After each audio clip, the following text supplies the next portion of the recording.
Fill her up. You're listening to the Gas Digital Network. Conceive, believe, achieve. Shut the f*** up. You're listening to Believe You Me with Michael the Count Bisping. You know my name yet? And Anthony Lionheart Smith. Ladies and gentlemen, welcome to the Believe You Me podcast. Do not adjust your screens. Anthony Smith has not gone through a Polish transformation. We are joined by the one and only Jan, Mr. Polish Power, Błachowicz. What's going on, brother? How are you? I'm good, thank you. And remember, legendary Polish Power. Let's go. Oh, the legendary Polish Power. Yes, my this is correct. Apologies. I'm so sorry. Don't worry. Mate, since we spoke last time, a lot has gone on in your life and in the light heavyweight division. You lost the belt. You won the belt. You knocked out Reyes. You defended against Izzy. You lost to Glover. Then you fought for the belt again. It went to a draw. Jamahal becomes the jury vacates the belt. Jamahal becomes the champion. Jamahal vacates the belt, and now you're fighting Alex Pereira in what is being called or rumored to be kind of a number one contender matchup, right? Yeah. This is the number one contender match. Nothing changed till this moment. We will see. Maybe tomorrow or next week they change something. But for now, nothing changed. It's a normal fight. We're gonna win. I believe that's gonna be me. So next fight will be for the title. Yeah, I mean, but like I said, a lot of weird things happen in our division. But show must go on. So it is what it is. The show must go on, correct.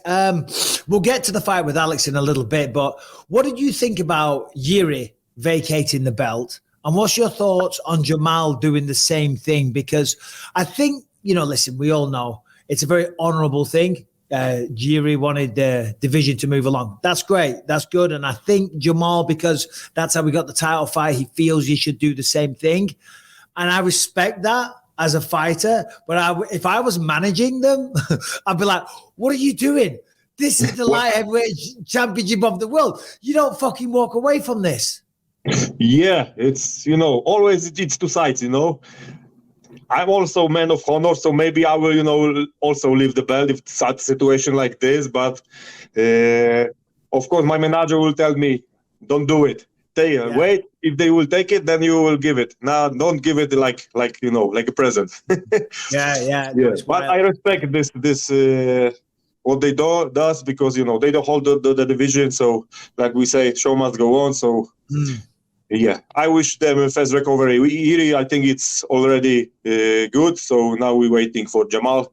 But anyway, it is what it is. So anyway, after my fight and Alex. Next fight, we're going to have a new champion into a fight. Yeah, so you think if you beat Alex next week, do you think you'll get a shot against Yuri? We will see. I think that it's only one way to do it because he was a champion. He left the belt. So, when I beat Alex, my next fight will be against Yuri, somewhere in Europe. That will be amazing. Yeah. Yeah, but now I focus about the Alex. I don't want to go so far because I need to focus about Pereira right now. Absolutely, and Pereira's, as we know, incredibly dangerous on the feet. But we saw Adesanya was able to take him down. He was able to out-grapple him a little bit. I'm assuming, and you don't want to give too much away, but I think anyone who knows anything about mixed martial arts probably thinks you're going to come in and grapple a little bit. For sure, but you know how it is. I am a stand-up fighter, and I like fighting stand-up.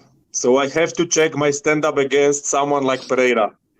But if I don't feel good, if I take some punches, for sure I'm gonna use wrestling and take him down. Because also I'm not stupid. I know how to what I have to do to win this fight, and I use all my tools to do it. Yeah, but I want but I will not go for takedown from a locker room. I will stand in the middle of the cage and punch with him. And if something goes wrong, then I will start wrestling, but not earlier. Again, if I'm your manager, I'm going crazy. You're walking away from belts. You're choosing to stand with a dangerous kickboxer when you're a great wrestler. I'm like, these knuckleheads, what are you doing? I live my life how I like, And this is and that's it. I have to check my stand up against him. Of course, Yeah. of course. But if I'm gonna have opportunity to take him down, I will do it. It's not a secret, and they knew that. They for sure they gonna be ready for that. So, and like I am ready for his stand up. So I think that's gonna be great matchup, great fight to watch. 2 more weeks, and everybody will know everything. Well, you are probably two of the hardest hitters in the light heavyweight division. Of course, he's making his debut. How do you think he's going to fare at 205? Because at middleweight, he was very big and he was very powerful. Do you think he's going to be, do you think he'll still stand out as somebody super dangerous at light heavyweight, or just, it'll be kind of average now? I think he gonna will move similar like in the lower division, but he's just gonna feel different timing, different power, because I'm bigger than Adesanya, I'm bigger than guys from lower division. So that's gonna be different for him. He can train with bigger guys, but fight is a fight, sparring is a sparring. It's two different things, and he gonna feel it inside the octagon. Yeah. So this is taking place in Salt Lake City. You ever been there before? Yeah, I'm here in Salt Lake 4 days already, 5 days. Okay. Because attitude is different, time zone is different. I feel it, so that's why I'm here earlier to catch the climate. And 5 days, and today we do our morning session, and I feel very great. So everything is perfect.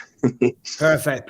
Looking forward to it. So Salt Lake City is a bit of a bizarre place. If you go out and you beat Alex Pereira, I don't think you're going to be able to get a drink. I mean, what are the Polish going to do? I'm pretty sure you guys want to celebrate in style. I've got good manager, and I'm always after the fight when I come back to to the room, everything waiting for me. So I don't. Yeah. She know what to do, how to do. So I'm not worried about this. But anyway, for sure, we go to the city, and we will see how Salt Lake City live in the night. Why not? Yeah. Was there any talk? Did you hear anything from your manager or from the UFC about this fight potentially getting bumped up to a title fight? Yeah, I've got this on my, on my contract. Yeah, if I won, next fight for the title. Oh, so sorry, no, but I meant you and Pereira. There was no talk of that being for a belt. No. We talk about this. They will change status of this fight, but for this moment, they not change anything. But we talk about this, yes. No, of course. How's life in general, Jan? I mean, obviously. All good. Everything is perfect. No injuries. Everything is like should to be. Everybody around me healthy. Yeah, I'm happy man. Yeah. How old are you, Jan? 40. You're 40 years old. Wow. Still going strong. About to become. Yeah, I still feel it. I still like to do it when I go to the gym. I go there. Not that I have to go there because I go there because I want to go there to do something, to train, to kick someone, take the punches. I just like to do it.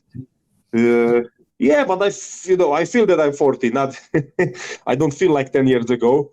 So I changed a little bit in my in my preparation, and everything is like should to be. Yeah, no, good. I'm excited for the fight, man.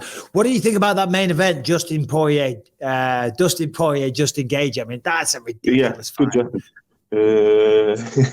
That's very, very nice fight to watch. We will see who's gonna win the fight. But I'm focused about my fight right now. But after the fight, I will go to the green room and watch what's happening over there.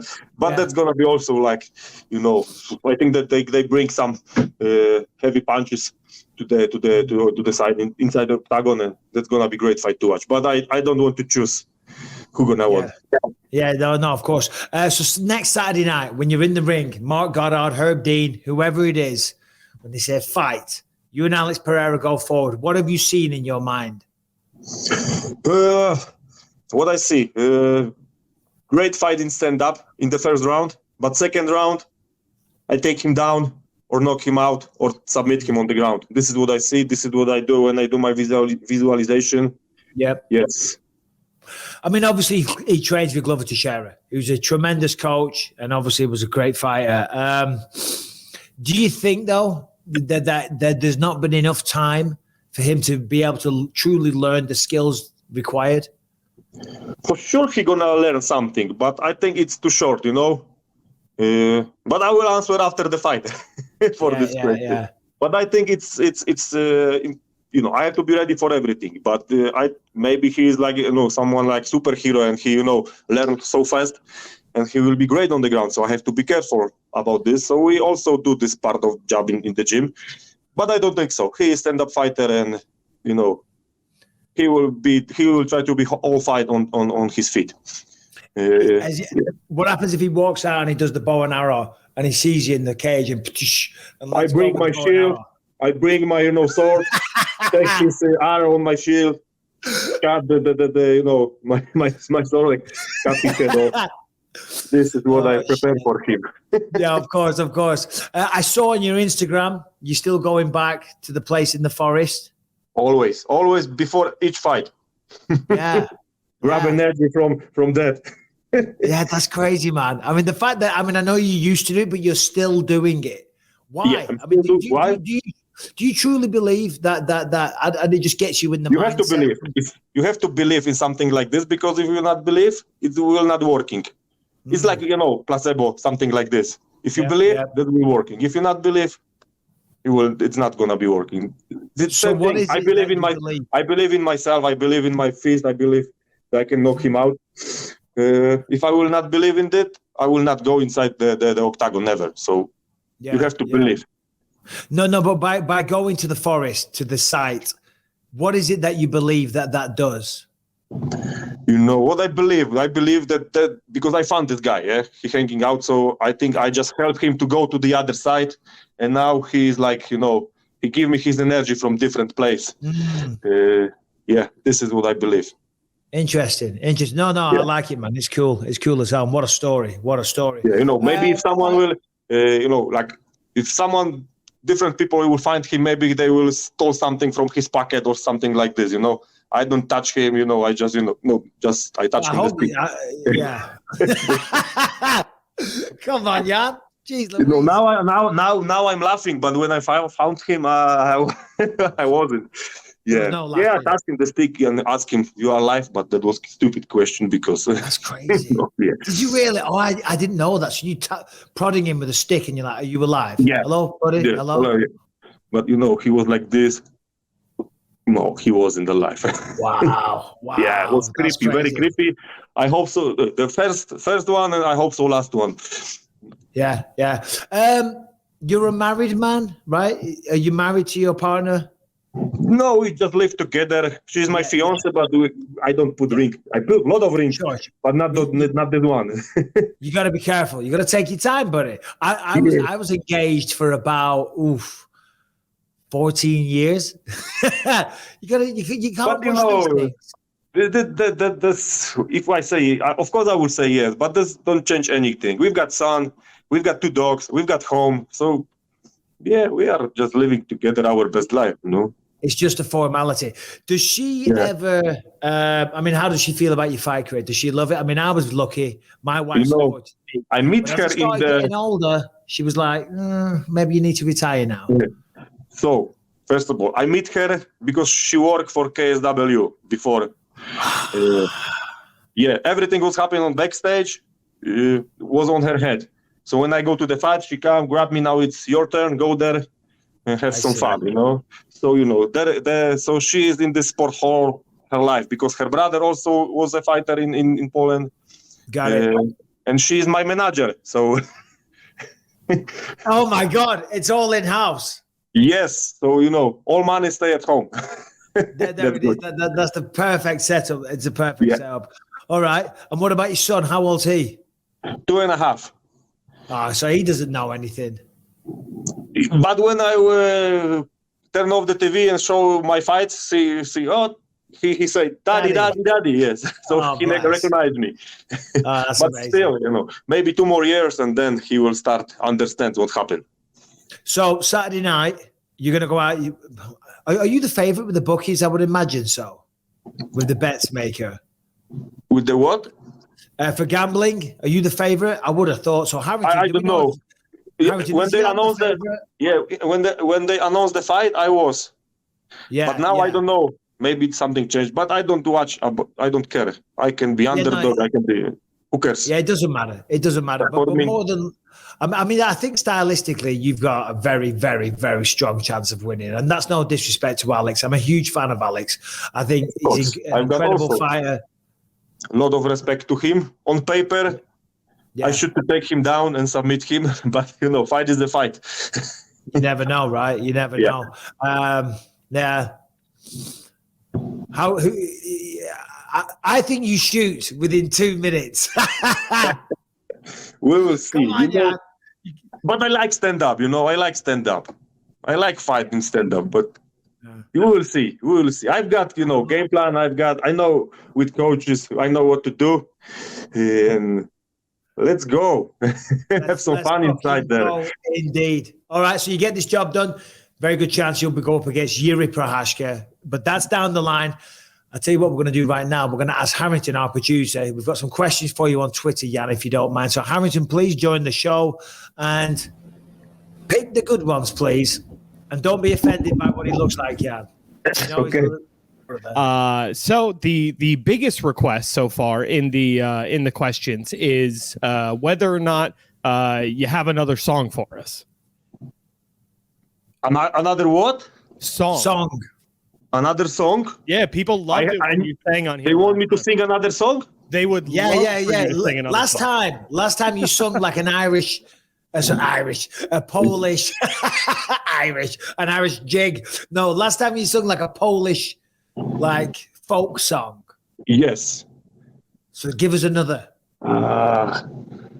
Give me 1 second. I'm not good singer when I'm not drunk. Fantastic. I am, but I need drink 3 beers and then I can sing everything. Yeah. What? They will give me another question, please. Okay. Hold on. Give me the Polish national anthem. It's it's very. You cannot sing Polish national hymn in like this. Oh, you really? have to stand up. That has to be very I cannot do it like this. You have to stand up and sing with and hand on your heart. It's not the situation.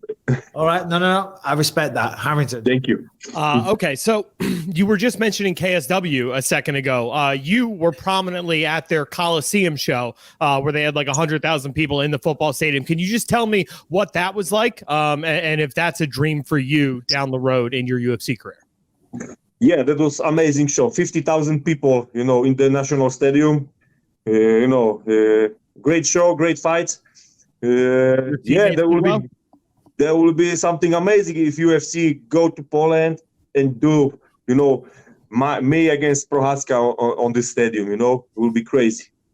Yeah, no, that would be incredible. I mean, that's the fight I think a lot of people want to see. Especially, I mean, that would be a huge fight in Europe, man. Yes, I agree. And Yuri Prochazka, what do you think of him? I mean, because he's an incredible fighter. He's a weird guy, very crazy style, but this style is working. So crazy man. He's crazy, but in good way. I like it. I was going to say I like the crazy because he's not your conventional normal type of guy, but I like that. I like characters. I like interesting people. But I read one time that he go to the basement, was there 3 days or something like this because he need to fight against his demons. Yeah. And this is different between me and him. With my demons, I'm a very good friend, I don't have to fight against them. Yeah. We got to embrace the demons. You know what I mean? What are your demons, Jan? If you're happy to share. I've got demons. My God, you got any that you're happy to share? Sometimes you better don't say too much. Yeah. No, I know exactly. We'll keep those private. Harrington, we got one more before we let Jan go. Nico Barilowitz wants to know, what is your favorite fight so far in your UFC career? And I'll hop on. My favorite fight? Second one with Jimmy Manuwa, for sure. Yep. And for sure with Reyes. Mihalidis? With Reyes. But we're talking about my fight or... No, Dominic Reyes. I thought you said Mihalidis. No, Dominic Reyes and my rematch against Jimmy Manuwa, always. Okay, and I'm sure next week will be another classic as well. We're looking forward I to hope it. so. I believe in that. Yeah, can't wait. No, we're a massive fan of you here, Jan. Thanks for taking the time to join us today. Really appreciate it. I'll let you get back to Salt Lake City. I'll let you get back to the altitude. You gonna be here or no? No, I leave for London. I'm jumping on a plane today. I'll be there for 10 go days. to I'll get London. back. Yeah. Say hello to Marcin Tybura. Yeah, no, I will. Hey, Marcin Tybura, Tom Aspinall this weekend. Yeah. What do you think happens there? You know that I always support Marcin. We are friends. We train together sometimes. Yeah. So, and yeah, he got everything to shock the world. And I believe he's going to win this fight, Yeah. He's no, a that's an heavyweight interesting guy fight. because he's heavyweight, but he moves like light heavyweight. Really? Yes. And this is his very good weapon, because you don't expect that. Yeah, but that's what they say about Tom Aspinall as well, because he is big and he does move very light. So, yeah, interesting, man. Interesting. All right, well, listen, Jan, thank you very much, buddy. I really do appreciate your time. All the best next week. Kick some Thank ass. you. Looking forward to it. Thank you. All right, my man. Take it easy, brother. And there he is. Harrington, jump on. I am by myself. We are running solo. Anthony Smith is having Wi-Fi issues. Are you looking for the perfect way to start your day and improve your mood, boost your energy levels, and strengthen your immune system? Well, look no further. Roots Apothecary has developed a range of products that have been proven to have a positive impact on health and performance. Adaptogens are growing in popularity as stress resilience is increasingly recognized as influential overall health, wellness, and performance. It helps all those things. Roots Apothecary adaptive greens heavily stacked with performance mushrooms like lion's mane and cordyceps, powerful adaptogens like ginseng and bacopa extract, a strong synergy of probiotics, milk thistle, and other botanicals that support improved overall health and performance by improving the mind, the body, resilience to ongoing pressures. A lot of companies right now are putting adaptogen buzzwords on their labels without delivering ingredients that offer real therapeutic potential. Adaptogens and performance mushrooms only deliver on their reputation when they contain the active compounds that these reputations are built on. And of course, that is what Roots Apothecary has. Roots Apothecary has been around for 10 years with a function-first mentality. No chasing novelty trends, no cutting corners, no proprietary blends, no virtual signaling, no synthetics, and no bullshit, okay? Their team has worked with thousands of clients over the past decade in every imaginable application of improved health and performance.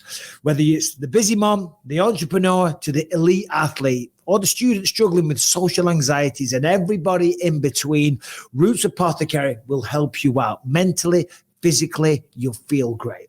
Try it out. Head on over to rootsapothecary.com. Use the promo code Bisping at checkout for a huge 40% off your order. Once again, that is promo code Bisping for 40% off your order at rootsapothecary.com. Harrington, I'm just gonna give you one bit of advice. Yes, sir. And it's been said in the comments. Oh. And welcome to the show, everybody, ladies and gentlemen. And big shout out to Jan Błachowicz. We also have Bo Nickal joining us shortly as well. When someone's, I know you. Listen, this is really. I don't want to be that guy. I'm not perfect. I'm far from perfect. I am Mike, not whatever perfect. you're going to say, I need to hear it. Don't be overly enthusiastic to what they're saying. Like we're like, the faces, man. The faces. They can be a bit much. Okay. Yeah, I know you're trying to, but I love you. Here's the thing, Mike, you need to understand this. I'm not a tough guy. I'm not a fighter. I'm a nerd. I'm an absolute nerd for MMA. So when I hear these guys, like I said, Jan Błachowicz was just on a phone call with me. It's mind blowing to me. The fact that we get talk here every week is amazing. So that's actually genuine. And anybody who gives me hate for it. Hey, well, if that's the case, I take it all back. I take it all back. How you been, man? Good to see you. And ladies and gentlemen, as I say, Anthony Smith is in training camp, of course, and where he's at right now, he's got some Wi-Fi issues, so he'll be back on Thursday. But we've got Bo Nickal, we've got Jan, and we've got Michael Harrington. We've also got a lot of stuff to talk about. Obviously, at the weekend, we had Holly Holm versus Mayra Bueno Silva. I thought Bueno Silva looked incredible. No disrespect to Holly Holm. She's been around for a long time, but Bueno Silva just walked her down. She was more aggressive. Of course, Holly we know the drill with Holly. Excellent boxing, beautiful kickboxing, fantastic footwork, tons of experience. But Mayra Bueno Silva, man, I mean, when she got that ninja choke, it wasn't just that. It's when everything she threw, she was throwing with nasty intentions, as opposed to Holly, which was her game plan was always, about maintaining range, using jabs, straight shots, and a lot of circular movement. But I thought she did fantastic, Harrington. Yeah, I mean, I really thought, like, with this new Holly Holm that we've seen over the last few fights where, she's been getting takedowns and adding the wrestling into her game, I thought that was going to serve her really well. I thought she was going to be able to stand up on the feet and kind of outclass her, for the first 2 rounds, and then able to get her wrestling going in the later half of the fight when she was less dangerous. Instead, Mayra took it to her on the feet. That was crazy. Yeah. No. Well done to Mayra. Obviously, I think we're going to have Jessica Penne versus Raquel Pennington for the vacant bantamweight title. I think Mayra Bueno Silva is right there. She'll probably get the winner. Have you seen Jessica Penne lately? She is like going full heel on Twitter and stuff like that. Have you seen it? So I've seen, I've seen quite a bit, of her talking right from the moment that Amanda Nunes retired in the cage. Oh, God. I know. Listen, I'm not talking crap about Jessica Penne, but to say that Nunes was scared and all the rest of it, it's crazy. But still, Della Maddalena, right? Oh, man. I got to give a shout out. What's his name? Bassil Hafez. Bassil coming through, shocking the world. My God, unbelievable. I thought, look, listen, anytime you take a fight on 5 days' notice, you're trying to get into the UFC. And, of course, Anthony Smith was talking about him last week and saying he's really good. He's a great grappler and all the rest of it. And to be honest, if anyone listening to this, if you are a young fighter that's, fighting professional and you want to get in the UFC, I don't want to hear about training camps. I hear people talk about, this camp, that camp. When I used to be down the gym, someone that's had one fight, they're talking about training camps. You don't have training camps at that stage of your career. At that stage of your career, you're always in training. You're always staying in shape. You're always taking fights when they come available and all the rest of it, trying to get a fucking reputation. So there's no training camps. And you can see that with this Bassil Hafez because he was in great shape. I mean, he was forcing those takedowns against Jack Della Maddalena, which of course you want to do because Jack's boxing is ridiculous. If you saw the fight, very close, right? Round 1 clearly went to Bassil. Round 2, Jack Della Maddalena landed some heavy shots, but Hafez had some control time, right? You predicate it on damage, though. That's the number 1 criteria, I guess. And then round 3, I think that was clearly Jack's. I thought Jack was so refreshingly honest, though, on the mic. I thought it was hilarious when DC said it was a split decision. And he said, I wasn't sure. But the judges make a lot of bad decisions these days, so I thought I might be in with a chance. Oh, man, that was awesome. The biggest takeaway for me, other than Bassil Hafez's chin being must be made of granite, that was he ate some insane shots in that fight. It felt like Jack went for that guillotine 16 times. And every single time he did it, Hafez had the answer to just get into top control. And then Jack had very few answers there. For a guy who was supposed to be fighting Sean Brady this weekend, right? Number like a top 10 ranked guy. Is that a hole in his game that's massive enough where this might have been a blessing in disguise to get this step back and fight Bassil versus top 10 opponents? No, I don't think you need to look at that. And I don't want to go into too much deep into analysis because we've got a lot of stuff to talk about. I'm basically going through the main, the comment, and I'm just trying to get to, what's her name? I'm just trying to get to, help me out, Chelsea Chandler. And doing the running man, we'll get to that in a second. I think for Jack Della Maddalena, look, listen, he's been in Vegas for weeks now. He's done multiple weight cuts. I think all of that is a draining process. It affects your energy. He's keeping the carbohydrates low. He's doing 2 weight cuts. That affects your power, your strength, and all the rest of it. Not taken away from Bassil Hafez. I thought he was incredible. But yeah, there you go. Jack Della Maddalena, still undefeated in the UFC. One of my favorite fighters, although he'll learn a lot from that. Can't jump to the guillotines like that. I mean, you've got to maintain top position. Granted, he came close, but still. Anyway, right there. Last one, then we're going to move on and we're going to talk about this light heavyweight situation. And we have Bo Nickal joining in 4 minutes, actually. And he's always on time. Okay, if there's a man that's on time, it is. And this time, be ready with the questions from Twitter.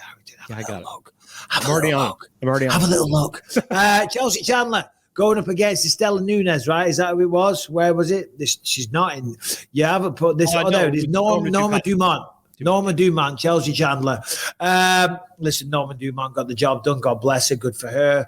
She looked very, very good. Chelsea Chandler went in that one. There was a bit of spiciness at the weigh-ins. And I'm seeing the memes. Brian, can you play some of the memes? Because Harrington put them in. And I feel for her. I do feel for Chelsea Chandler. But listen, she took some heavy shots, right? And you're in flight or flight mode.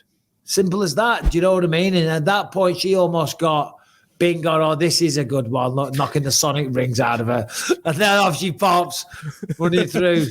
You know, oh, God, they're bastards. They're bastards. She literally, the Indiana Jones. Oh, that's brilliant. Oh, my God. Oh, show me some others, Brian. Look, listen, you're trying to get out of there, right? And I get it. People are going to talk crap. Oh, there we go. New Year's resolutions, me on January 2nd. Yeah.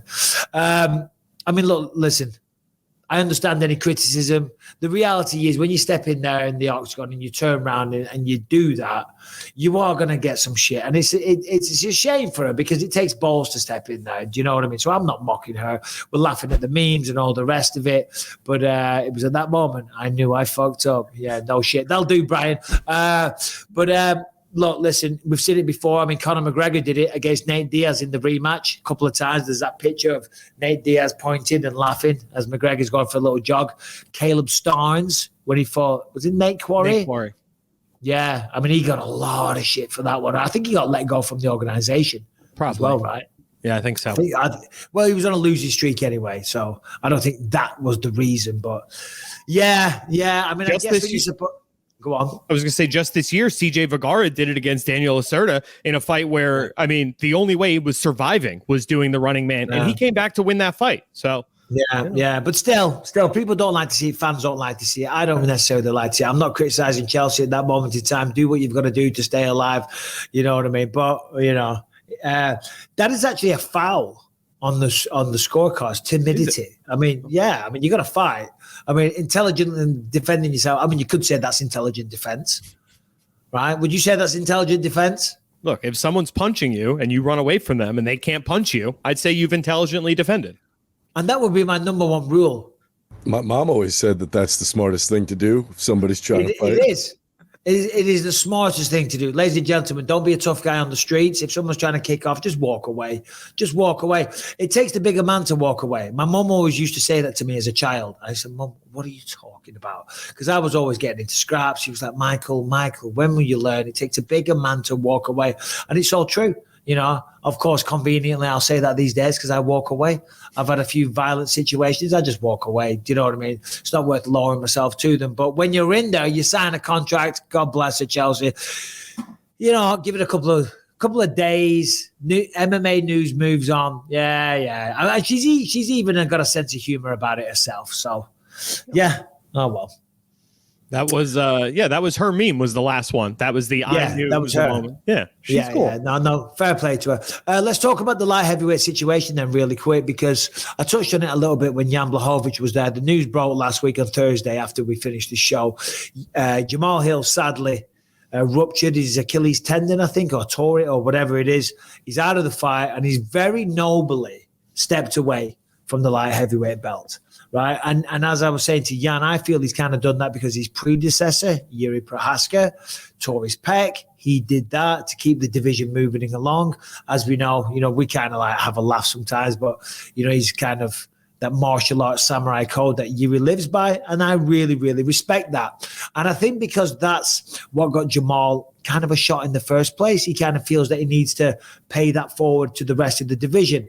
And I'm a huge fan of Jamahal Hill. Love him as a fighter. I think he's incredible. I think he's a great champion. I think he's a worthy champion. And I totally get this. I understand. There's two sides, just like Jan said. There's two sides to this. One side, I totally get it. I admire it. I applaud it. And then another side of it, if I'm wearing the manager's hat, is crazy. Do you know what I mean? Because that's what interim belts are for. again, don't get it twisted. I'm not criticizing Jamahal Hill. I'm just giving two sides of it. One side, let's go, great, martial arts code. If you truly believe you're the best in the world and you're the champion, then you're going to come back and you're going to beat everybody. You know, and I do admire that. I do. But from the other side, the practical side, the managerial side, the thinking logically side is you don't walk away from a highly coveted UFC light heavyweight championship of the world. That's what they bring in interim belts for. So that again, I'm not criticizing. I'm just speaking from a managerial side because I don't know. But if you walk away from the belt, you vacate the belt, should I say, it's a better term. You vacate the belt. When you come back, do you get pay-per-view points? Because you're not the champion anymore. You know, maybe you have a deal with the UFC, but there's real financial implications for one. And the world's a funny old place. Nothing's guaranteed. You don't know what's going to happen. Do you know what I'm saying?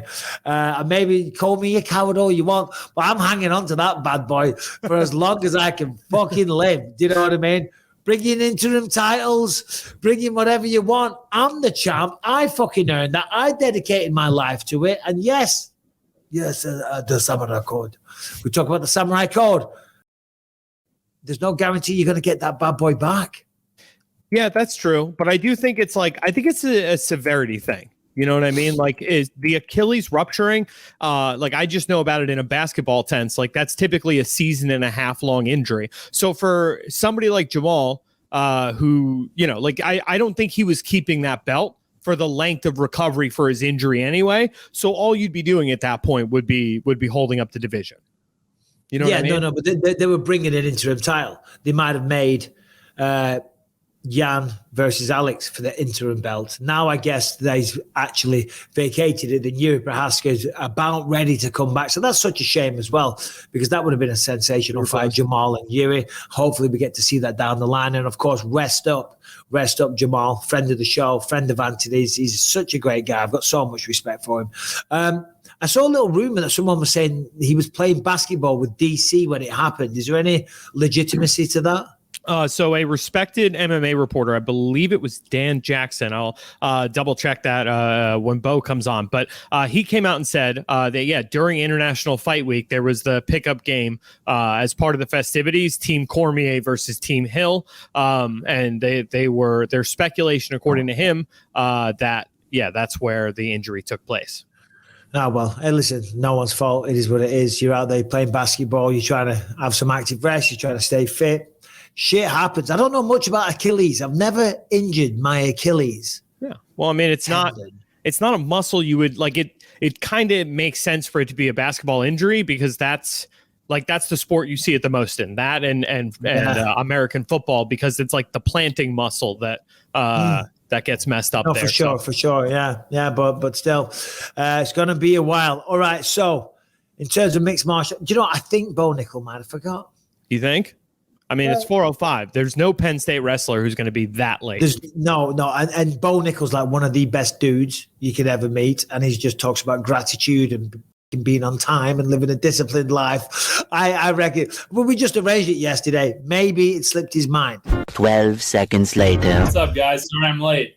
No, do not be sorry. Hey, Brian just switches over. There we go. Don't be sorry, Bo. Don't be sorry. You know, we actually just had a little joke there. We just had a little joke because we said, Bo Nickal is so dedicated. He's so honorable. He's such a great guy. You know, talks about gratitude and all that. He's not the type of guy to show up late. Literally just said, I think he might have forgotten because we only did it last minute yesterday. So I apologize. No, I feel bad. I got a elk mount from last fall. I shot a bull elk, and so I was mounting it on my wall, and I got distracted. Yeah. No, don't be silly. So you hunted an elk, a giant elk. You've taken it home, obviously, slaughtered it. I don't know. What do you call it? What do you call it when you chop it up? Butcher it or process it. Okay, and now you've got the head mounted on the wall. So I keep it classy. I go with what's called a European mount. So it's just the skull and the antlers. It's not like a full shoulder mount. I like them both, though. I just think the Euro mount looks classy. So yeah. No, it does. We love some nice antlers in our house. We've got a few of them. So what do you do with the head there to get it to the skull? Do you just boil it down?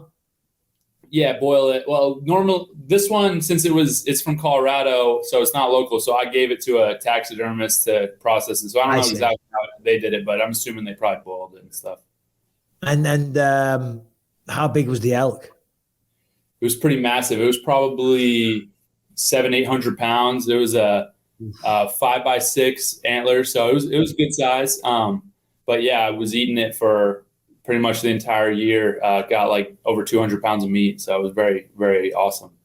Yeah, no, because I think you said that right after you beat. Sorry, forgive me. What was his name? Val Woodburn. After you beat Val Woodburn, you said you were going to go hunting, right? Yeah, that's the plan for this September. So I got a couple of hunts planned. We do Colorado, New Mexico, and then a couple more back east for some deer and stuff. So I got a few planned. I'm excited about. Nice. Well, you got a few other things planned as well. We hear you talking about Khamzat Chimaev. We hear you talking about the Allegiant Stadium. So a lot of lofty goals. But before we get there, let's talk about Val Woodburn. First of all, congratulations, because I think what you did there, and this is no surprise to you, but how much of a focus was it to go out there and use the hands? So you're not labeled as a wrestler. It really wasn't a focus. For me, the goal was to just go out there and win. And I think that the more I develop as a fighter and learn to use these other skills and, approach, I'm getting better at these other martial arts, obviously, that I'm practicing a lot. So I think that stuff like that just kind of happens. But for me, the goal was initially go out there, take him down, submit him, get him out of there, low risk, least amount of danger as possible. But the first real punch I landed wobbled him pretty heavy. And so then I just kind of let the instincts take over and took him out. Is that the first time in MMA you've had a stoppage like that? No, my first pro fight, I knocked the guy out very similarly, about 30 seconds. Oh, I've seen that. Yeah. So that one was, but definitely against a much lower level guy. I mean, my first pro fight was against an 0-0 guy who he had maybe 20 amateur fights, which was a lot of amateurs, but he was making his pro debut, same as me. But this time competing against a 7-0 professional fighter is definitely a little different. So I felt like, my skills are just kind of improving, and it showed. So I think I know the answer to this, and it seems like I've been looking into this far too much, because when the fight started, you went out, you threw you level change, you threw like a double leg attempt, okay? And he stuffed it. And afterwards I was like, that was a fake takedown attempt. He did not intend to take him down. That was to get him thinking about the takedowns so you can let go with the hands. Am I right, or am I out of my mind? Yeah, 100%. For me, I cracked the code. Yeah, you got it. Initially, I thought that, this guy, he's a huge underdog.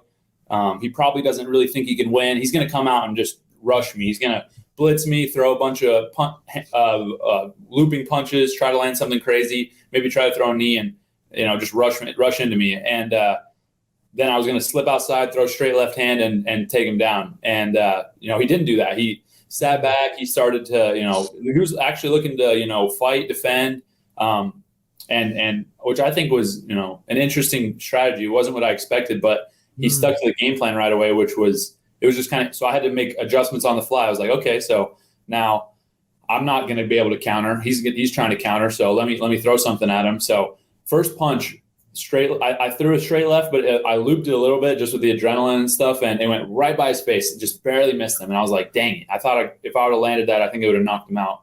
But from there, I had thrown that punch. He tried to counter me. And so now I'm thinking, all right, I need to get him more worried about my wrestling. So then one of my best takedowns, straight left hand into a double leg. So I throw straight left hand, and I'm just thinking just hit him with my shoulder, right? Just get low, kind of see where his hips are at, see how he feels, and see where he sprawls. I'm not going to fully commit myself, but I'm just going to see what he does.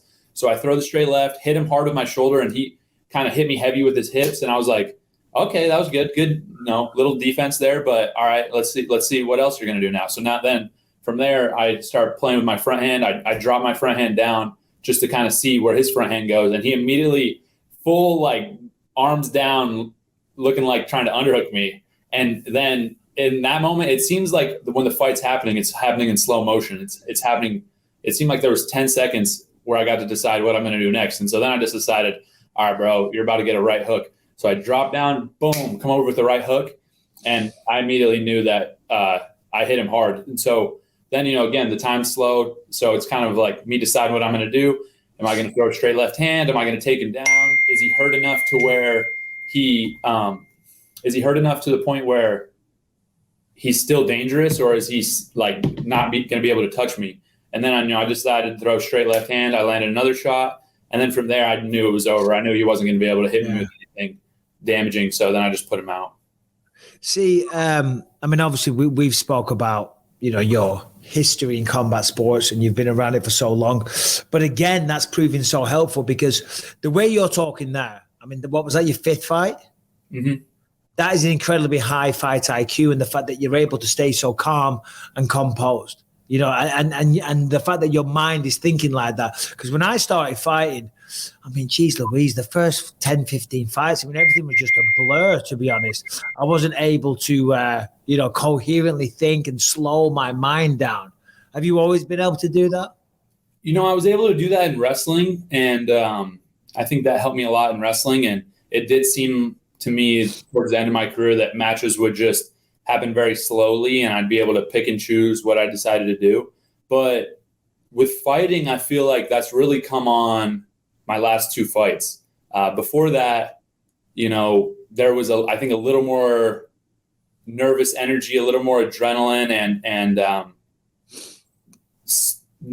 was more so just, get him on the ground or reacting. And now I feel like I'm able to slow the fight down a little bit more. I'm able to kind of strategize, plan, and set my opponent up. That's what I've really been working on a lot lately. I would say the main thing I've been working on is how can I use my wrestling to set everything up, to dress everything up, right? Like, yeah, at the end of the day, I'm more than likely want to take my opponent down. Or, let's say if we want to strike, I'm probably going to want to land a straight 2, right? Like that's a lot of times people's strongest punch. I have a good strike 2. So you don't, if I'm going into a fight, I'm not just going to go out there and throw the straight 2 and shoot a double leg. It's how do I dress it up? How do I make it look like something else? How do I get information out of my opponent to where I see how he's going to react? I can now predict it and then come at him with something versus just rush in blind, So now it's, to me, a lot about thinking, planning ahead. And that's a big part of, fighting that I love is that strategy. And yeah, I just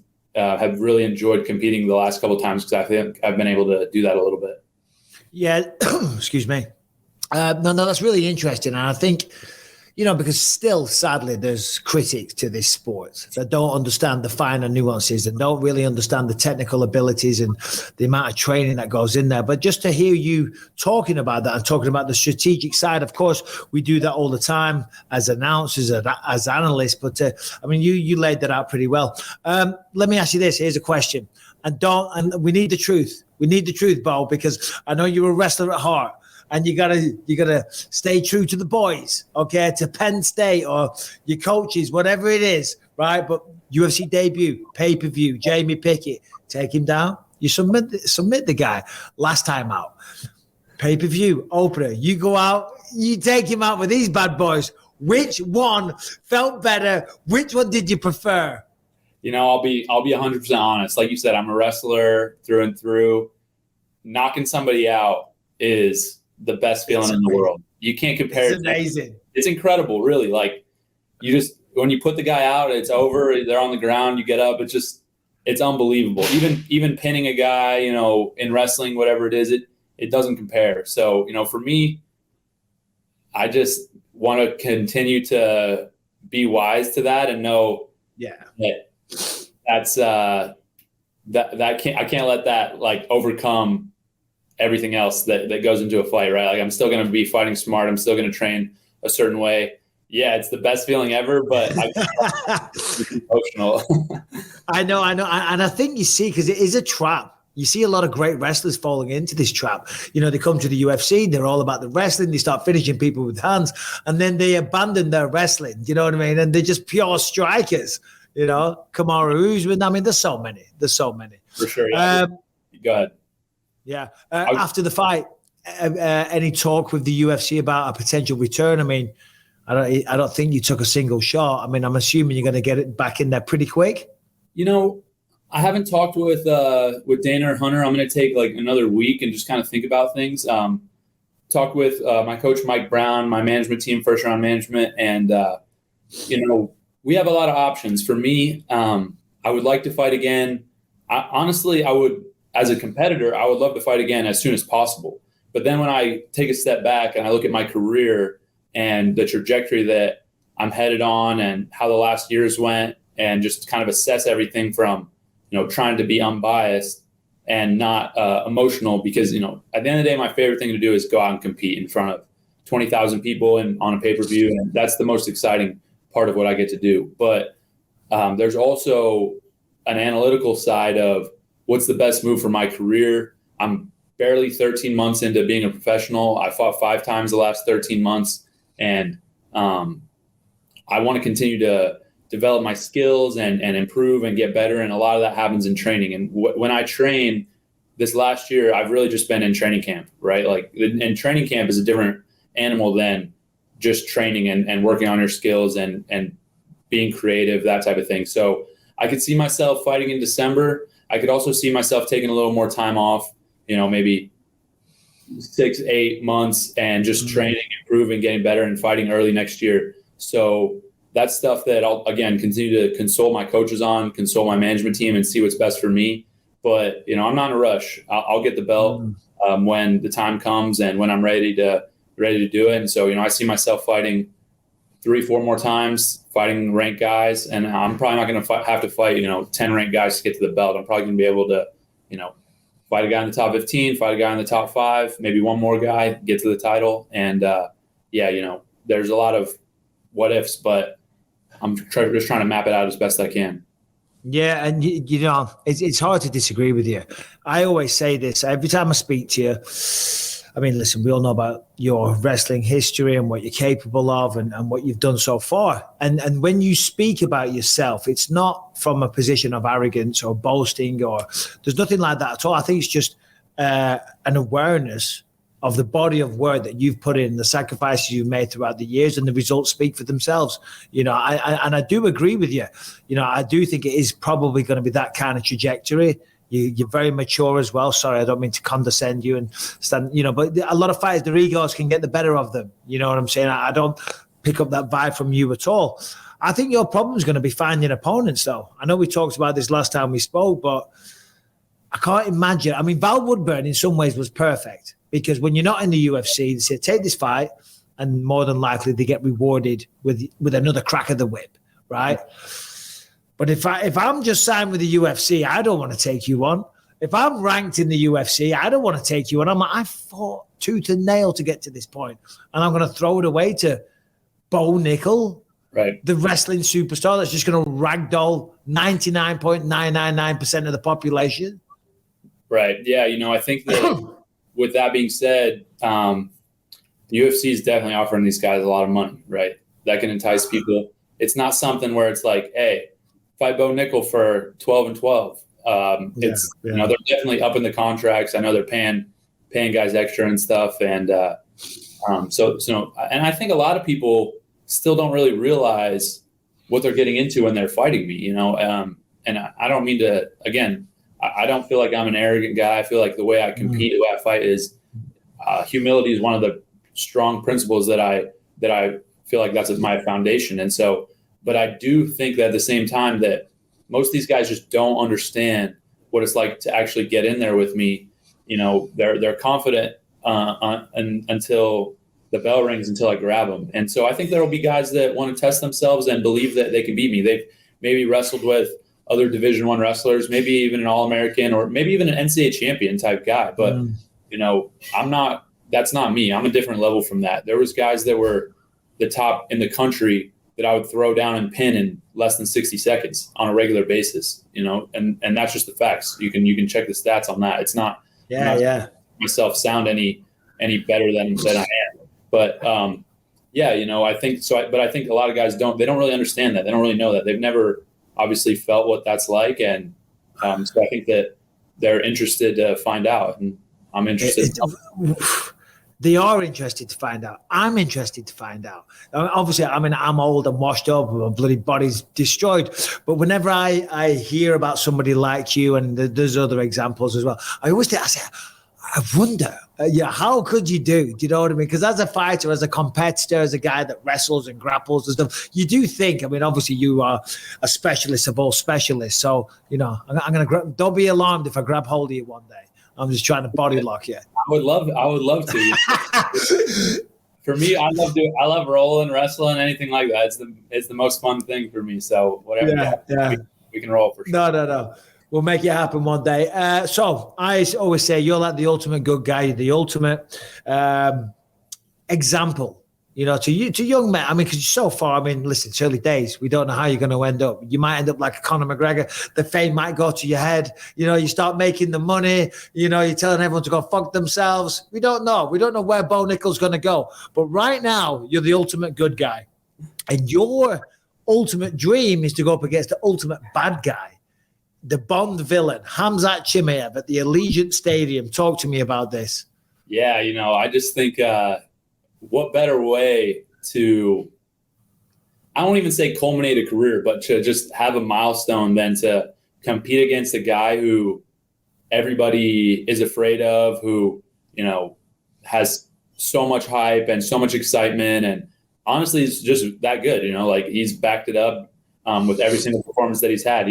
He's performed incredibly, and a lot of people aren't interested in fighting him for whatever reason. But I want to be that guy, and I want to be the guy that to get to the level that I want to be in this sport, to be the pound for pound number one guy on the planet, and to go down, as one of the greatest fighters that has competed in the octagon. That's the type of events that I have to be in. Allegiant Stadiums. 70,000 people or whatever in the crowd, me versus Khamzat, USA versus Russia. I think that there's just no better story in MMA right now than that. We're really like two forces just kind of heading towards each other, destined to collide, I feel. And, I think at the same time, this is definitely in the future. For me, I want to get to 10-0, 11-0, 12-0, establish myself in the game, build my reputation. Hopefully one of us is champ at the time. I think that it's a fight that has to be for the belt. And I think that it would just be that much more exciting. And that's what a fight like this deserves. So, that's something that I have in my mind. I keep it on my mind every day, training, running, all the sacrifices I make. That's what I'm working towards. And I don't think I'm maybe on his radar as much. And I think that makes sense, just given our positions in the sport, right? He's gunning for the belt in the top 5, right up there. I'm just now starting, but at the same time, that's where my mind's at, and that's where I'm headed. And I don't think that there's going to be anything that stops me from getting to that point. I just hope that he continues to win, because I think we both have to be undefeated at the time for it to get its due again. But yeah, fired up. I think about this stuff, and it makes me grind even more. And I hope he's working hard too, because I want to beat him at his absolute best. I mean, if you think about it, with the political climate as well, I mean, if you build this the right way, Russia versus USA, 2 undefeated in the UFC, it'd be a blockbuster for sure. Well, listen, we're going to let you go with a few questions off Twitter. Harrington, our producer, has been beavering away in the background, I believe, and should have a few tasteful, respectable, and well-delivered questions, Harrington. I got a couple of them. So just following up on that, just technically, the Twisted Steel 213 wants to know, give us your breakdown of how that fight goes down with Khamzat. Also, he wants to know about how your transition from wrestling to MMA, how effective it is to wrestle under the unified rules. And then just real quick, on Khamzat's wrestling accolades, do you look at them and kind of giggle? Yeah, it was actually funny. I saw a video the other day of him competing against a guy, and it was quite a few years ago, however long, 5, 6, 7 years ago. But I was just watching it. I watched some highlights of him wrestling, right? And he looks good, but then, he's competing against like 16-year-old kids, and it's like, well, okay, that's a joke. But anyways, I was watching it, and it was like, okay, I'm going to watch this match, kind of break him down, see what he's doing. literally the only thing he did was fake double leg. And I'm like, dude, we have every 8-year-old in Pennsylvania can do that exact same thing, like at the same skill level you're doing.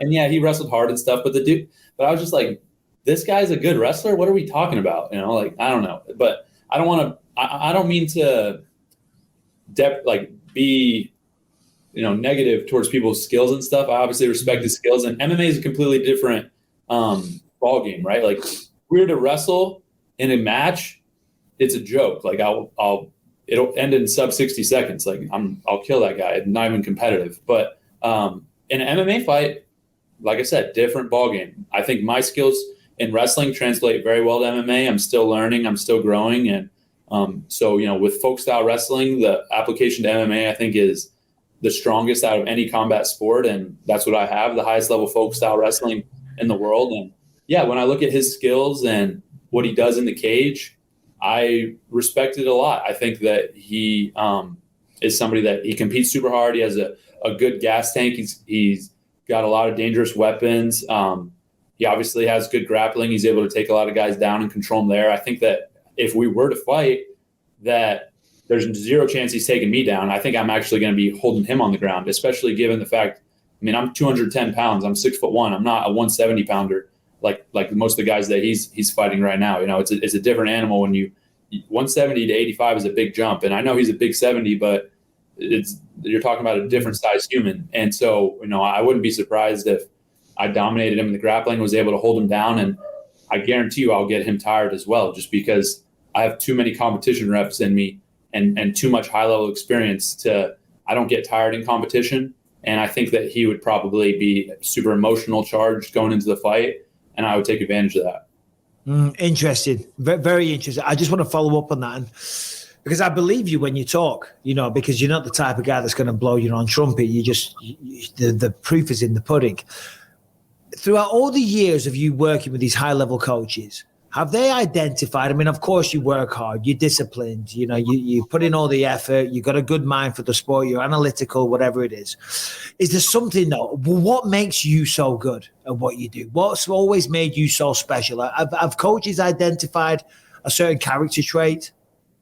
I think that I don't know that there's one specific trait that has helped me excel. I think that, you know, to your point, I've just been really fortunate to be around a lot of great people. And I feel like my dad was a coach. And so I grew up I respected coaches a lot. I listened, I was coachable. And I think if anything, the main thing that has got me to this point is being coachable, is being open, not feeling like, oh, I can't improve. Like I'm the best there is. Like I don't need to listen to somebody. I always had so much respect for my dad growing up, so much respect for my coaches. And it was the same thing at Penn State. I never felt like I was ever too good to do anything, right? But there's a lot of people like that. There's a lot of people that are great. You know what I mean? I'm assuming you're strong as a bastard.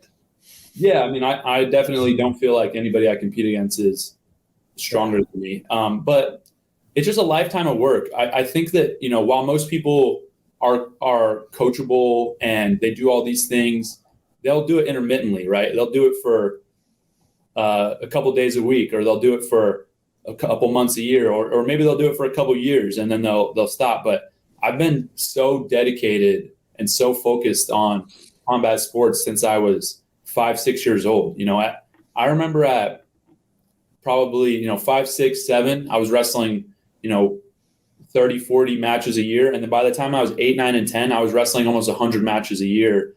From 10 to 15, I probably wrestled 200 matches every year.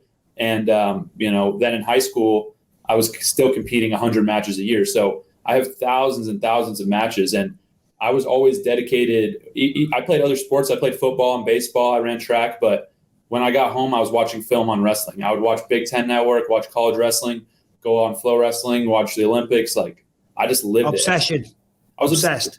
And it's something, some people are obsessed for a certain amount of time and then they lose it, right? Like a lot of fighters, you see them, they start out their career or they're at a point in their career where they just skyrocket and then they lose it. For me, I've been obsessed since I was a little kid and now I'm 27, right? So 21 years of absolute obsession kind of it adds up. Well, I mean, anyone wants to follow in your footsteps, take a listen to that and listen very, very carefully. Bo, we got a million things to get to. We're going to let you go. We're going to thank you for your time. And we're going to say congratulations once again on the recent performance. Can't wait to see you back in there. Keep doing what you're doing. You're a huge inspiration to a lot of people. Thank you very much. Thank you. Appreciate you for having me on. You're the man, Bo. Take care, brother. Talk to you soon. Bye-bye. And there he is, the one and only Bo Nickal. All right, guys, let's talk about Manscaped, but more importantly, their unbelievable package, which is the Performance Package 4.0. The Performance Package has everything you need. If you're a man, you're grooming, you take care of yourself, you have pride, you clean, you shower, you got to have a Performance Package in your life. Inside the package, you will find the game-changing Lawnmower 4.0. You know the one. Trim the balls, trim the private parts. Don't cut yourself. Do it all in the water. It's got a long battery. It's waterproof. It's got a light on it. It's cordless. It doesn't cut your ball sack. I mean, that's the main thing, but it's brilliant. You also get, though, the Weed Whacker ear, hair, and nose trimmer. Okay, so, nobody wants your nose hairs. Nobody wants the ear hairs, so you get rid of those. You get the Crop Preserver Ball Deodorant. You get the Crop Reviver Toner. You get Performance Boxer Briefs, and you get a bag to put all those things on in even. So when you're traveling the world, you pull out, you got your little package there. You look like a seasoned traveler. You also get the Shear 2.0 kit to take care of those toenails, okay? You get the stainless steel nail cutters, you get the tweezers, you get the grooming scissors, you get everything you need to take control of your feet. Okay, right now, go to manscaped.com, use the code Bisping20. That will get you 20% off and free shipping. Get the Performance Package in your life. Go to manscaped.com, use the code Bisping20. As I said, 20% off and free shipping. So there he is, the one and only Bo Nickal. Anyway, I'll be jumping on a plane shortly, flying to London. Okay, Aspinall versus Tybora. Always a pleasure to be back, and I love calling the London cards. But the planes, the travels, the airports, the getting on the plane. Okay, Harrington, I'm assuming when you're on the plane, don't lie, you're a farter. There's something about plain food. It encourages the farts. It does. Yeah. And then you got the rebreather going. So you combine everybody on the plane's farts into one thing. And it, a transatlantic flight, that's pretty gross smelling by the end of it. It's a steaming pot of multiple farts all put through the rebreather. What's a rebreather when it's at home? You mean the air conditioning? They're going to circulate the air. Yeah, the air filtration system. Yeah, I'm pretty sure. I'm pretty sure it's because when they pressurize the airplane, it squeezes you a little bit and you have to fart. Oh. There is definitely a certain, aroma to plain farts. It's I literally just made that up too, so I didn't read that. Well, like a lot of the stuff you say, Brian, a lot of stuff that you do say is made up tinfoil nonsense. Anywho, that's another time. Let me see. So anyway, the point I'm bringing this up is, listen, flying can be stressful. Okay, you've got people farting, you've got kids screaming, you're missing connecting flights, you're tired, you're jet lagged, all the rest of it, and you're paying a fortune, by the way, these days. Flights are ridiculous. The last thing I want to see if I get on a plane and I am waiting to take off is this nonsense right here. We were both young when I first saw you. I close my eyes and the flashback starts. I'm standing there on the balcony in summer air. The Swifties. I gotta kill the audio so we don't get demonetized. Yeah. No. The Swifties, man. I mean, the Taylor Swift phenomenon is out of control. All local news here, they love to report on Taylor Swift. I don't know what it is. I think it's a very, certain subsect of society. Ooh, we love Taylor Swift. All right, get over it. Who gives a fuck? My daughter used to like Taylor Swift when she was about 12. But if I'm on a plane and bloody 100 Swifties start with that shit, it's not going to fly. Here's the thing. So the plane was delayed. So I will say this, for the majority of that plane, that was the best time they could have been having. You know what I mean? Swifties love singing Taylor Swift songs with other Swifties. You're a Swiftie, aren't you? You're a Swiftie. Not at all, but I understand the phenomenon. I do. I mean, this is the literally probably the most popular recording artist in the history of humanity at this point, right? Because there's more people, which is wild. She's breaking countless records, right? Rebecca and Ellie went to Taylor Swift, and I don't mind a little bit of shake it off. Ooh, ooh. It's a catchy little song, but so what? You know what I mean? She doesn't need to be on the news every day. And if I'm on a plane, respect my privacy. Respect what I don't want to hear you singing. I don't want to, but I have paid just as much money. Like, could you imagine if I was singing by myself? Yeah, that would be psychotic. That would be an issue. If I'm sitting there going, give me a song. Blur song too. Yeah. Woo! I got my head checked. By a jumbo jet. People go, sir, do you mind not singing by yourself like some kind of maniac? Mm-hmm. But then it's okay if 100 of them do it. What about the one person that's sitting there and he's like, I don't want 100 Taylor Swift people singing. Look, man, the sacrifice of the few for the good of the many. They're delayed just like everybody else on that tarmac. They're making the most of it. So you're stressed out, you're missing connecting flights, you're missing family, you might miss your meeting, you're tired. And on top of that, just to add insult to injury, you got these dickheads. Anyway, that wasn't the point of why I brought that up. I saw on the news the other day, and you mentioned it as well. What was the ticket? I mean, the tickets for Taylor Swift concerts are going ridiculous. And don't worry, ladies and gentlemen, we're not talking about Taylor Swift. I'm talking about tickets for the average everyday person just to get to an event these days. It's out of control because of all the ticket touts. They buy them up. These huge companies buy massive blocks and portions of the tickets, and then obviously they resell them at just massive profits. But what was that ticket? What did that go for recently? So they're saying that the average ticket price on the resale market for a $250 ticket is $1,605. So for Taylor Swift. And there was also so many people who were talking about spending 5+ figures per ticket for this show. Yeah. I mean, look, listen, if you're a fan, you're a fan, whatever. You spend your money on whatever you want.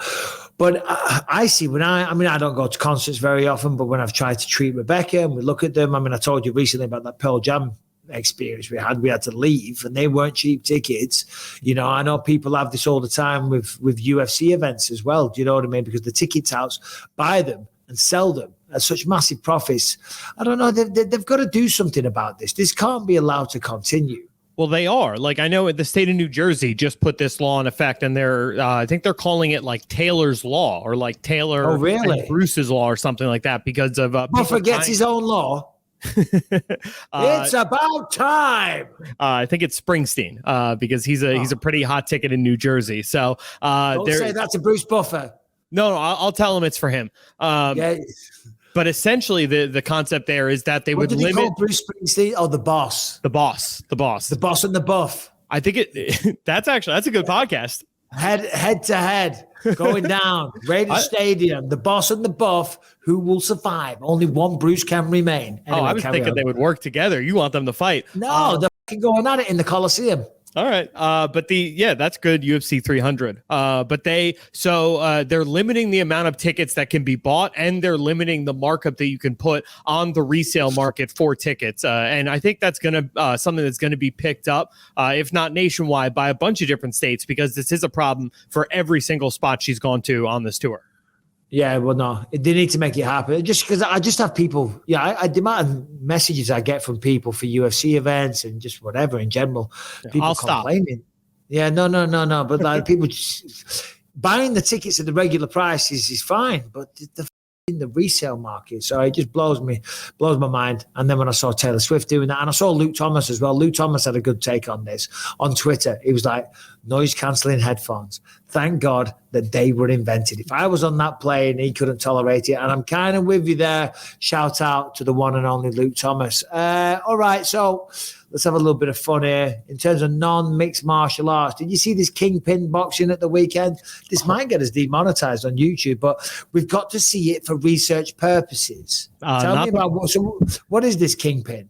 Kingpyn, it's like an offshoot of like Misfits. It's another one of those celebrity boxing things. I think the main event involved Anson Gibb, who's fought on like a bunch of those KSI Misfit cards. So yeah, this was just another offshoot of that. And one of these girls was an OnlyFans star. who got a win and celebrated accordingly. No. Yeah. Well, we could do that one. But then, Brian, have the other one of the face-off ready as well, because that definitely sold a few pay-per-views. I think that's the point. They know what they're doing. Sure. Brian, can we get a little bit of the footage, please, buddy? I mean, they've gone out there. They've put it all on the line. Mm-hmm. Here we go. Getting emotional as they're reading the cards. Oh, she's getting emotional. She's won. She doesn't know what's going through her mind. She's overcome now. She's got adrenaline running through her mind right now. She can't believe it. She did it. She climbed to the top of the mountain. There's only one thing left to do. There's only one way you celebrate, and that's you whip your tits out. Woohoo! Fair play. Brian, can we play the the face-off at the weigh-ins between two girls? Pretty girls. I'm not sure why they want to box. I'm sure they're getting paid very good money, but they walk up to one another. One of them was going, a little kiss here, and look. And then the blonde is like, let's do this for real. I mean, I'll tell you right now why they're doing this. Because 100,000 dudes must have signed up for the premium content that they have to offer, let's say. Oh, yeah. No, for sure. On the OnlyFans, they'll be absolutely bloody killing it. Fair play to him. So what should we get into? What's the big MMA news story? Obviously, it's the light heavyweight belt being vacant. Would have loved to get Anthony's take on that as well, because I'm sure he's got some pretty strong opinions. The PFL, they've fixed their drug testing problem, apparently, right?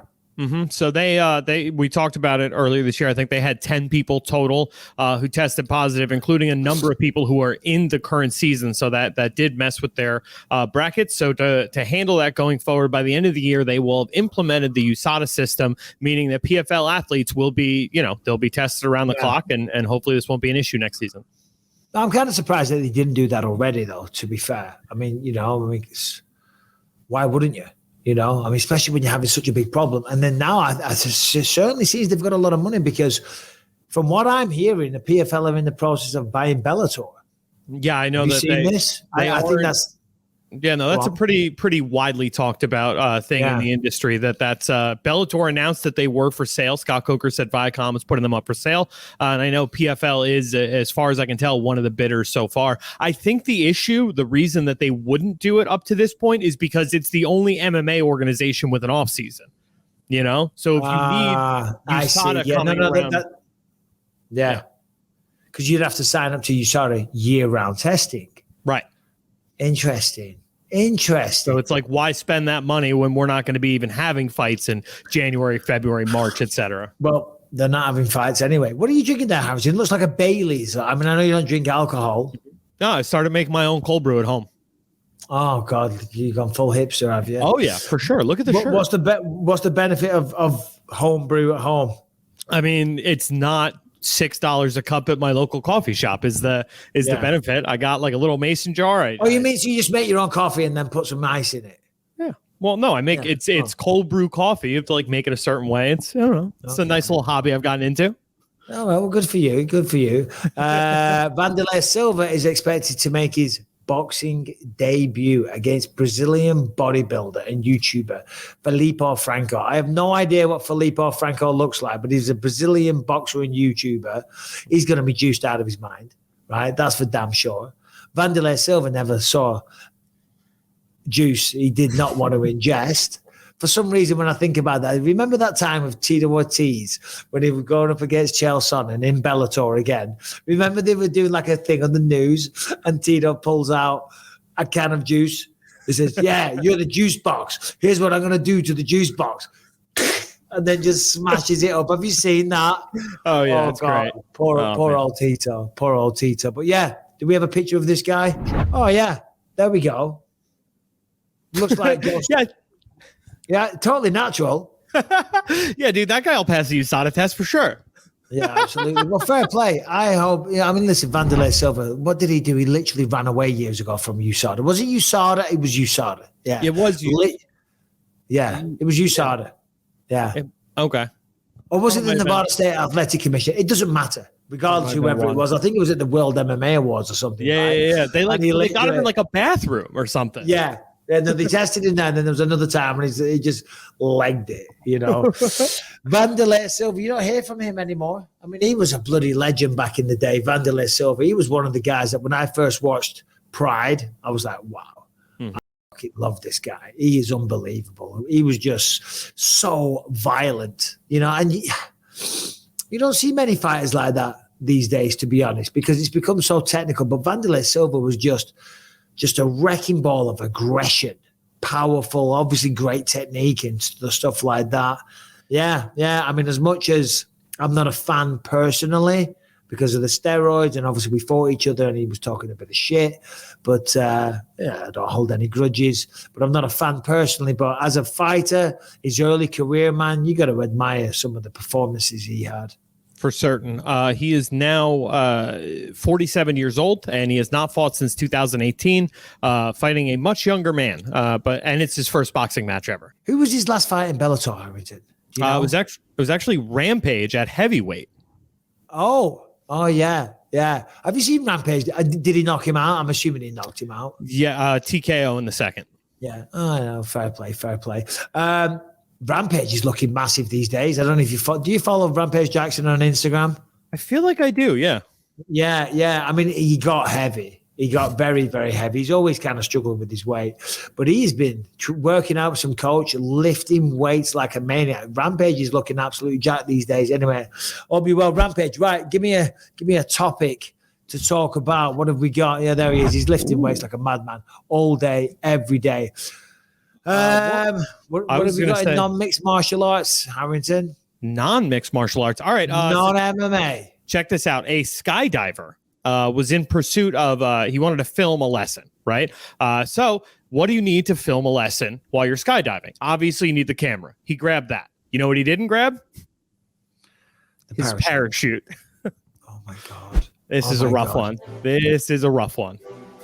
So hold on. Was he the instructor? Yes. Was to be his third jump of the day.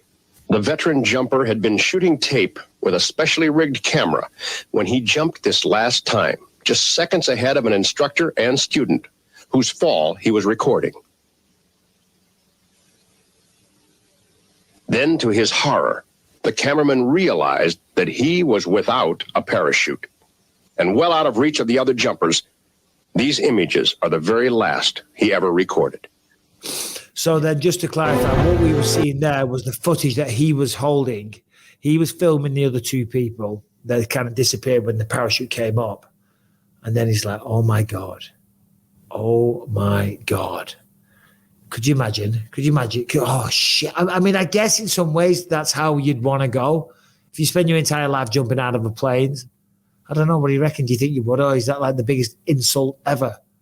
I feel like, I mean, look, the numbers for skydiving, right? Like the deaths of skydiving are so infinitesimally small. But yeah, we talked about this last week. But you have to know as an instructor, you're playing with that every single time. So yeah, I do feel like career guys who are going to make a living and film things and try to make their career as skydiving instructors, feel like it's in the back of all of their minds. Like, yeah, it's probably how I'm going to die. I have a friend of mine who is actually a 10,000 jump skydiver, and he says that the majority of accidents happen from these dudes who have 10,000 jumps that are just so used to going out that they just forget something. Well, that's always the case because they get complacent. You know what I mean? Like anything in life, you start to take things for granted. You start to not have the adrenaline. You don't have the fear anymore. You're like, this is just work. This is just another day in the it's what I do. This is my office. There's no fear here. This is what I do. It's totally fine. I've done it so many times. And you start to get complacent. And then you make mistakes. And the next minute, you're jumping out of fucking airplanes without a parachute. Jesus Christ. Oh, God. Like, you got to figure the same thing must have happened to like Siegfried and Roy. You know what I mean? Like any of those things where it's like, this is a master at the craft and something goes terribly wrong. It's like, it must just be like, I'm too comfortable in this now. Hold on. Just remind me. So Siegfried and Roy, you're talking about the Vegas performers with the lions and the tigers. What, did he get eaten? Yeah, he got mauled on stage. like on his birthday show. I think he got real vegged up though. He had to like retire. Vegged up.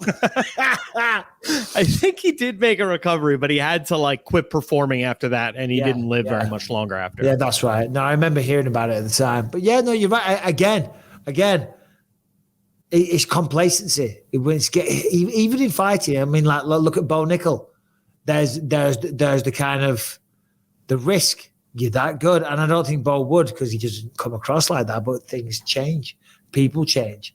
Success is a bitch. Success is great. You know what I mean? It's amazing. Everybody wants to be successful, but then little characteristics might, slowly start to show themselves. Might think these guys are no good. I don't need to push myself to the limit every time, because pushing yourself to the limit is hard.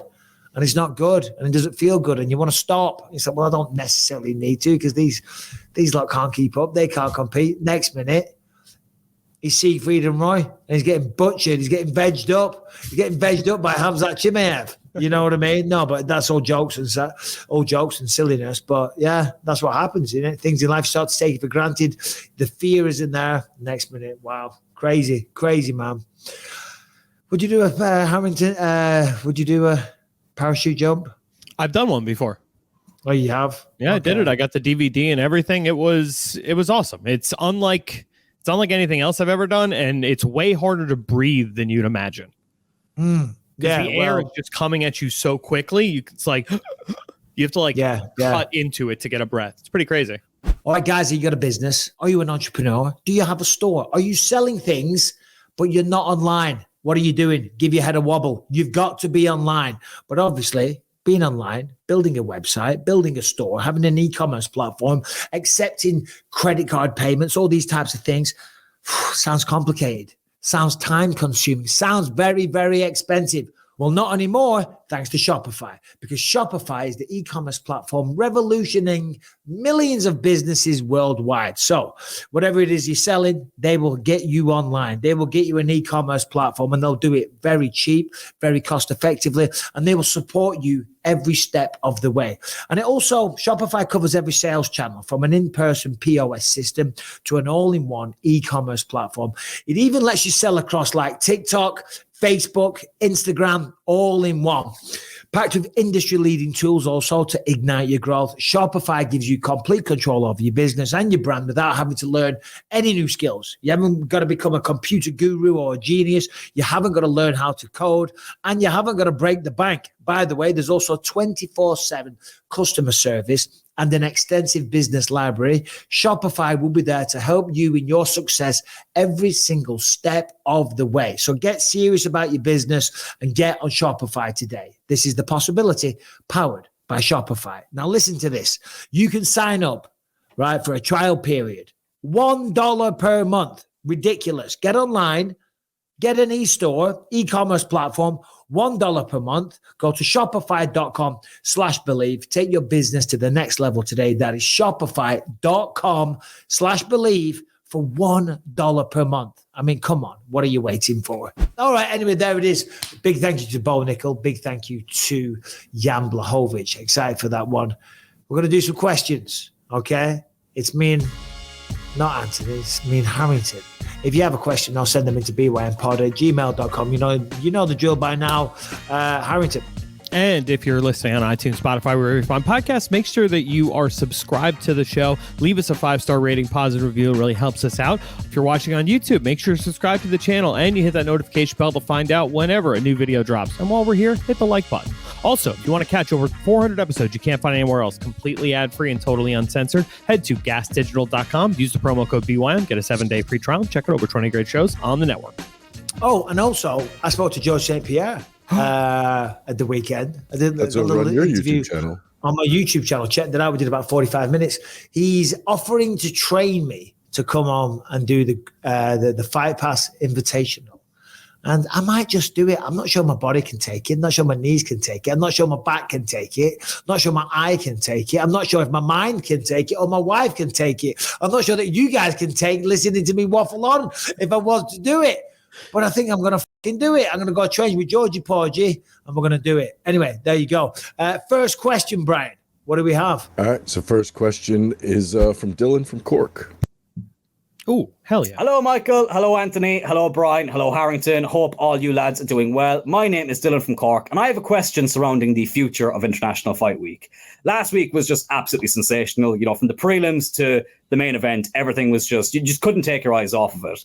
And like seeing the amount of international fans coming over to see their fighters compete on, you know, the biggest card of the year, essentially, was just, it never fails to amaze me how much the sport has grown since I would have first started watching it, you know, in the early 2000s to what it is now in the 2020s. And, you know, a lot of people this year, I even heard you say it, Mike, you know, they compared International Fight Week to what WrestleMania is to pro wrestling. And, you know, WrestleMania was an event that would have started in arenas such as Madison Square Garden, the Allstate Arena in Chicago, like so on and so forth. And now it's, you know, exclusively done in big stadiums. And it just got me thinking, like, do you think in the next few years we could see the UFC maybe try and put International Fight Week in the Allegiant Stadium in Las Vegas? You know, with the way the sport is growing and the amount of international fighters that are becoming huge stars, I think more and more people are going to want to see them compete on the biggest stage in person. You know, I was looking at the capacity of the Allegiant Stadium, 65,000, and I'm sure they could expand that even more for the UFC just with the way the show will be structured. I think it could be an interesting way of, you know, trying to see how a stadium show would work for MMA. Like, as I say, we see it with WrestleMania, we see boxing do it all the time. And I just think for the UFC, I know they've done it in Australia and stuff, but for a North American stadium show, I think it could be a great way to try it out. Let me know what you think. Absolutely love the show, guys. Keep up the great work. Talk to you all later. Thank you very much. That was a great question. Well delivered, well thought out, clearly an intelligent man. Yeah, and as he mentioned there at the end, we have had stadium shows. We've had two. We had one in Canada, I think it was, when George St. Pierre fought Jake Shields, if I'm not mistaken. Is that correct? Was it Jake Shields? I think, yeah. Was it George St. Pierre and Jake Shields? There was about 60,000 people there. Just looked that up. And then obviously we had the one in Australia that he mentioned there, Holly Holm versus Ronda Rousey. There was about, again, 65,000 people there. Wasn't Whitaker versus Adesanya too in a stadium as well? No, I don't know. No? I don't know. Maybe I'm getting them confused. But yeah, but still. Yeah, no, I think it was because I seem to remember the walkout of Izzy. But yeah, maybe it was Holly Holm. Maybe it wasn't, but I'm pretty sure Holly Holm, Ronda Rousey, that was the stadium one. Massive crowd. And Jake Shields, George St. Pierre. Yeah, I mean, look, listen, if they can do it in Canada, if they can do it in Australia, then they can, without question, do it in the States, right? There's the biggest fan base is here in America, and it's got a massive population, especially when you compare it to Canada and Australia, right? You know what I mean? Their populations compared to the States are tiny. And of course, you know, in terms of star power, putting on fights, International Fire Week. I mean, last week was incredible, the last International Fire Week. But it's not quite as simple as that. I think there's a few, you know, things in the background, you know, like doing it in Las Vegas. I'm not sure.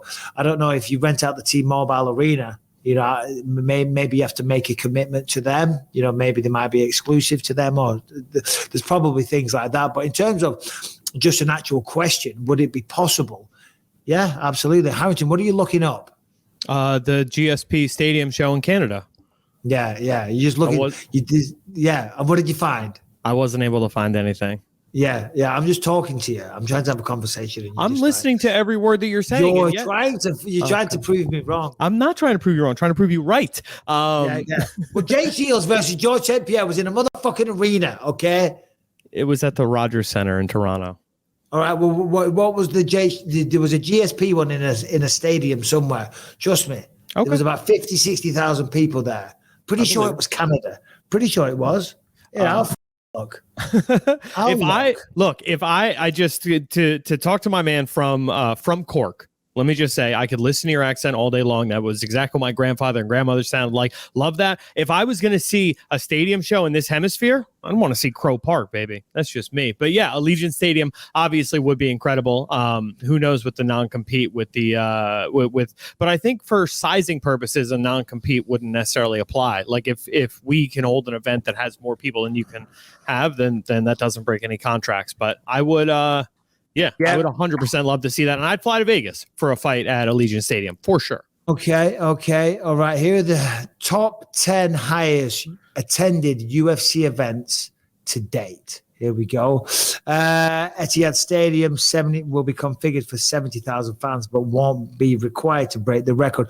UFC 129, between George St. Pierre and Jake Shields, drew 55,000 people to the Rogers Center. 55,000 people. So was I correct? Or was I wrong? You were correct. There was 55,000 people at the Rogers Center that night. 55,000 people sounds like a stadium. You know, it might not be technically a stadium, but it's still 55,000 bloody people. And then Rousey's Ronda Rousey. Oh no, that was the Staples Center. But Ronda Rousey, number one, George St. Pierre. That's the biggest crowd today, apparently. Really? Oh, this is probably it's got to be an old article. It's got to be an old article. But still, anyway, what else we got, Brian? All right. So our next question is from Andrew Crichton. Hi, all BYM podcast, Mike, Anthony, Harrington, Brian. How you doing? My question comes on the back of one of the most boring, tough seasons I've ever been. There's a lot of hype behind this with McGregor coming back and Michael Chandler. My question is, number one, what was your favourite ever tough season? And number two, what was your favourite prank? On the tough series, there's always a lot of pranks going. My favourite season was one of the bangers you were on, Michael Bisping, season 14. Great season, lots of entertainment, lots of great talent in the fighters as well. TJ Dillashaw, Dodson, Diego Brandao, etc. And my favourite prank also came from that season when Akira Corisani shaved Brian Caraway's head in the middle of the night. And Brian Caraway chased him up the stairs, raging. Fucking hilarious. It was so good. So yeah, guys, what's your favourite season and your favourite prank that you can remember from any season? Give all a good word, guys. Thanks. From Scotland, I listen every week religiously. Cheers. Cheers, mate. It sounds beautiful as you're walking through the Scottish countryside. You got the birds chirping and all the rest of it. Beautiful. Look, listen, obviously I'm biased, but I'm going to say season 3 for me. That was my favourite because I was a part of it. And that was one of the most amazing experiences and life-changing and so many great memories. In terms of pranks, again, I'm going to say the ones I was involved with, as you mentioned, though, season 14, Akira Corisani. Do you remember Akira, Harrington? I do not. Right, Swedish guy, great guy. We still talk a bit on social media here and there. He's coaching a lot of good fighters these days. I just remember this. I saw a video of it recently. He had a sweaty jock strap. He walked out, and it's on the camera. And someone distracts me, right? And Akira was like, "Oh, Mike, blah, blah, blah, blah, blah." And then someone runs up behind me and gets a sweaty jock strap, right? Like I'm talking dripping sweat of ball sweat, and sticks it over my head or rubs it in my face or whatever, right? So obviously, I have to get revenge. I pick him up, I slam him on the floor, I grab the jock strap, wrap it all around his face, stick it in his mouth, the little bastard. But in terms of pranks, it was on that same season. Because we had Tiki Gosen, who's an MMA manager and the coach. I used to train with him a lot. We used to be really close. And we came up with some good ideas. But the one we did against Jason Miller, we've talked about this before, but we said, right, here's what we'll do. Because those walls on the Ultimate Fighter gyms, they're very, very thin. I said, right, what we'll do is 2 through that wall, 2 through this wall, because our changing room and their changing room are adjacent. So we just stick a sledgehammer through 2 walls, right? And we stick 2 sledgehammers through the other wall. So we make 4 holes, and then we just send in, we put in through the walls 4 fire extinguishers, right? And we did this, smashed them all open, and kicked the door open as well, fire extinguishers galore, and then send in a mariachi band. Okay, and we legit hired we were walking through a Las Vegas casino, and there was a mariachi band all dressed up in like their outfits and whatnot, and they just performed or whatever. And we went, whoa, hold on a minute. And we said, can we get a card? And we got the card. So we hired the mariachi band. So we did them in with the fire extinguishers. Then we sent in the mariachi band. If you can find that footage, Brian, it's Anytime, I was dying. And those fighters, I mean, they weren't happy. They're like, man, I got to fight in 2 weeks. This could really fuck up my lungs and all the rest of it. And the more they were bitching about it, and they probably had a point, but whatever. It was funny. It was so funny. And then there's the bizarreness of the mariachi band going in and all the smoke everywhere. Mate, it was crazy. And then we had a lot of fun with the pranks because Jason Mayhem Miller, what did he do? He filled our room with some tires. And we're like, oh, you want to mess with tires? So what we did, we had his car. We had all the wheels taken off his car and left on bricks outside. And then what Tiki wanted to do, and because we have high rental cars, here's what Tiki wanted to do. And they were going to do it as well. Because these rental cars, for the sake of TV, they're like 20 grand a pop, which is a waste of money, right? But still, it makes for good TV. They were going to lift up Jason Mayhem's car on a crane, right? And then when he walked out, let go of it, and it just smashed into the ground. That was what we put forward to the production crew. Do you know what I mean? And it was being considered. Then after a while, because of health and safety reasons, they were like, no, here we go. Here's the season. Look at this. Oh, it was so funny. Where's the mariachi man? Give us some sound, Brian. I can't breathe. I can't breathe. Where's the mariachi man? Whatever. It's a good little clip all the same.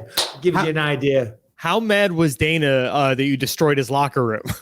Oh, they don't give a shit. They don't give a shit. You know what I mean? Those walls are designed for smashing. We've all seen Rampage ripping the doors off and all the rest of it. They expect it. I think they expect it. So, yeah, there we go. Brian, we got one more question. We did have one more question, but you answered it right before we went to questions. This gentleman here, his name is Joseph. He's just asking if you're going to do the Grapple Invitational. Oh, okay. Yeah. So, I mean, we'll see about that. We'll see about it. I mean, I'm up for it. I would love to do it. It will give me something to train for. I've always had, I can grapple. I can. And who's the dream opponent? George St. Pierre, when I was talking to him, he was saying that I should ask to grapple Anderson Silva. And that might be fun. Yeah, that might be fun. I don't know if Anderson would be up for that. I know he's still training. I know he's still competing in striking, boxing, getting beaten off Jake Paul. That's another thing. But yeah, Anderson Silva. But still, guys, I'm going to jump on a plane. We're going to call this one a day. Thank you very much, Harrington. Anthony should be back on Thursday. Until then, wherever you are in the world, thank you for watching. Take care. All the best. See you soon.